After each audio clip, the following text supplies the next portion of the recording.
Há algum tempo atrás, a gente não se importava tanto assim com spoilers das séries. Como dependíamos da boa vontade das emissoras de TV, o jeito era assistir os episódios na ordem em que eles decidiam transmitir. Mas isso tinha um porém. Nós acabávamos sem saber muito bem que existia uma história por trás de tudo aquilo. Uma história que, por exemplo, justificava porque o Ross de Friends às vezes aparece com um macaco, ou porque alguns episódios de Chaves não contavam com a Chiquinha. Assim, algo que acontecia com bastante frequência era não saber como que as histórias acabavam. Na verdade, às vezes nem pensávamos que elas poderiam acabar, mas, exceto quando são canceladas de repente, toda série, seja animada ou live action, tem um fim. Então, hoje, para matar a sua curiosidade, eu trago aqui como foram os últimos episódios de 3 séries e desenhos. Mas, atenção, por motivos óbvios, esse vídeo contém vários spoilers. Eu sou Guilherme Marques e seja muito bem-vindo aqui ao Fatos Responde. Por que os humanos? Por que o arco-íris tem Por que o mel não sete estraga? Por que o mar Por Porque o céu é azul. Primeira série, Kenan e Kel. Talvez a sitcom de maior sucesso da Nickelodeon, que inclusive serviu de inspiração para a série Drake e Josh. Kenan e Kel contou com nada menos que 65 episódios divididos em 4 temporadas. A premissa, caso você não se lembre, gira em torno de 2 amigos. Kenan, estudante que trabalha em uma mercearia, e Kel, o seu parceiro atrapalhado e amante convicto de refrigerante de laranja. Após todos esses episódios, a série ganhou um filme chamado Duas Cabeças Pensam Melhor do que Nenhuma, em 15 de julho de 2000. O filme foi exibido apenas na televisão e serviu como o último episódio da série. Ele teve um diferencial único para a sitcom. Foi o único episódio de Kenan e Kel gravado sem uma plateia, até mesmo porque uma boa parte dele acontece em ambientes abertos. Fica até um pouco meio estranho, né? Ver a dinâmica entre os personagens sem uma risadinha sequer do público. Mas é o jeito. Pelo menos o jogo de câmeras é mais elaborado. O episódio tem uma história bem diferente do que você pode esperar de Kenan e Kel. A família de Kenan, os Rockmores, se preparam para uma viagem de férias e deixa bem claro que não quer o Kel nesse passeio. Mas é lógico que o Kenan e a sua irmã, Kyra, dão um jeito de escondê-lo no porta-malas do carro embaixo de toda a bagagem. Seus pais só descobrem a tramóia quando já estão bem longe de casa. Então, o jeito é aguentar o amigo do filho nessa viagem. Na primeira noite em que passam acampando, Kenan sai pela floresta à procura de lenha e acaba encontrando um cavaleiro sem cabeça. E é claro que ninguém acredita nisso, né? No dia seguinte, o carro da família quebra e Kenan e Kel vão atrás de ajuda. Aí você já sabe onde isso vai chegar, né? Eles acabam encontrando um castelo cujo dono, um homem chamado Arthur, oferece uma estadia durante aquela noite, pois já estava tarde demais para voltar e acabam resolvendo ficar por ali. Só que, na hora de dormir, eles ouvem gritos ecoando pelo castelo e decidem procurar a origem deles. Eles descem ao calabouço e encontram várias cabeças sem corpo, além de um casal que havia conhecido no acampamento, feitos de refém do Cavaleiro Sem Cabeça. Pode até parecer meio macabro, mas o episódio é mais Halloween fora da época do que o Silêncio dos Inocentes. Então, não sai muito do clima da série, embora as risadas façam bastante falta. No final, eles acabam derrotando o Cavaleiro e libertando o casal sobrevivente, voltando para sua família que não acredita em nada, mais uma vez. Pelo menos até o pai de Kenan encontrar a cabeça falante de Arthur. Eles resolvem voltar para casa, o carro sumindo no horizonte, Kel cantando com aquela sua voz irritante,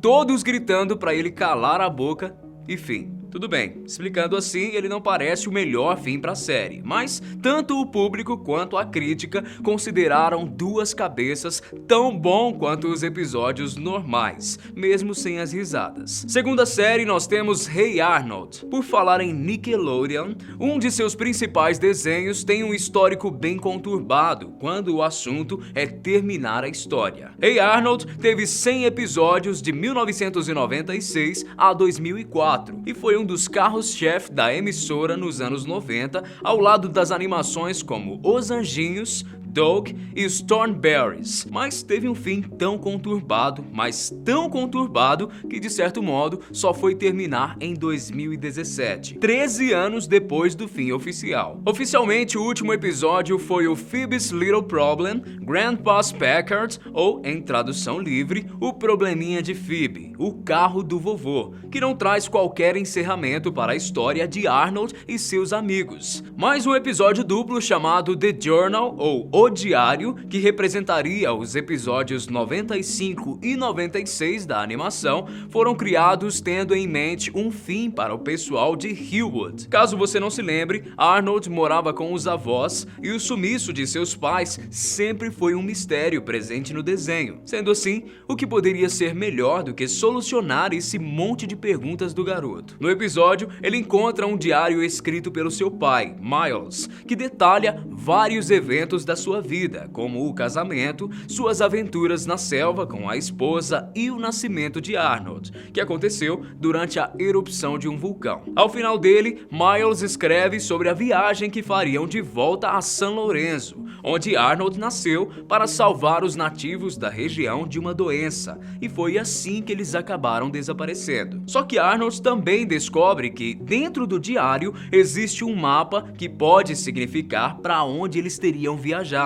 Isso abriria as portas para um filme, à época chamado de The Jungle Movie, ou o filme da selva, que encerraria de vez o desenho animado. Mas houve um problema. Em 2002, o primeiro filme de Hey Arnold foi lançado em uma tentativa de replicar o sucesso dos filmes dos Anjinhos, mas não deu muito certo. Isso acabou desanimando o criador do desenho, Craig Bartlett, que deixou a Nickelodeon para trabalhar na concorrente, o Cartoon Network. Assim, a ideia para um segundo filme, que serviria como sequência para o primeiro e também como o desfecho de O Diário, acabou engavetada depois da quinta e última temporada. Os fãs de Hey Arnold tiveram que esperar mais de uma década para que fosse anunciado que Craig voltaria a Nick para trabalhar no segundo filme do desenho, preenchendo assim a lacuna que ficou aberta por tanto tempo. Em The Jungle Movie, Arnold participa de um concurso para ganhar uma viagem a San Lorenzo, e embora sua tentativa não dê muito certo,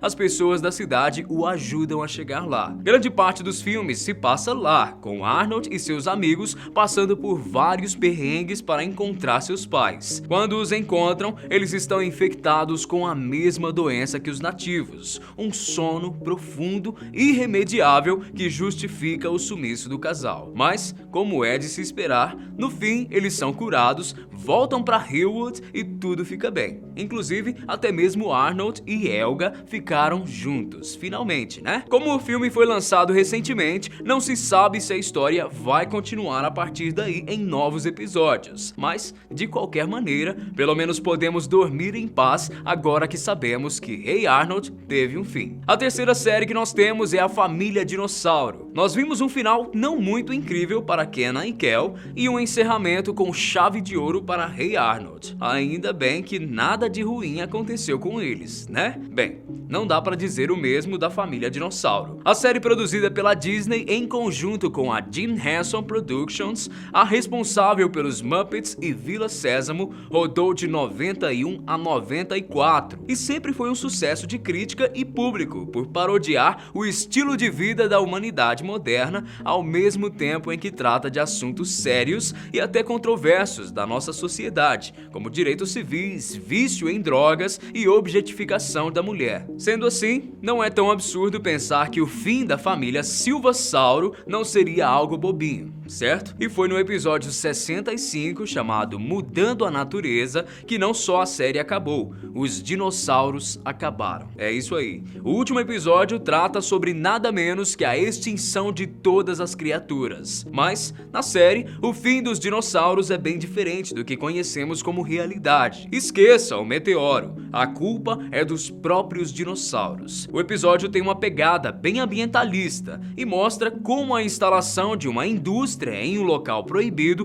pode mexer com o ecossistema, nesse caso, de maneira irreversível. A cadeia de eventos que acontecem por causa da fábrica acaba se tornando tão incontrolável que uma das medidas tomadas para tentar equilibrar a natureza é bombardear vulcões para que a sua fumaça produza chuva. Mas, é claro, né? As erupções fazem apenas com que o Sol seja bloqueado indefinidamente, levando o planeta a uma era do gelo. O pior é que um dos grandes culpados é ninguém menos que Dino, o patriarca da família Silva-Sauro. Ao fim do episódio, quando estão todos em casa tentando se aquecer e evitar o inevitável, ele fala sobre como não deveria ter desprezado a natureza. A série acaba com Howard Handapme, o homem da previsão do tempo, dizendo neve contínua, escuridão e frio extremo. Aqui é Howard Handapme, boa noite e adeus. Enquanto a tela mostra a casa da família sendo soterrada por neve. O episódio é tido como um dos finais mais deprimentes para qualquer série, e não é à toa, né? Mas pensando bem, foi a mensagem mais intensa que a série passou para seus espectadores. Eles mostraram, da maneira mais realista possível,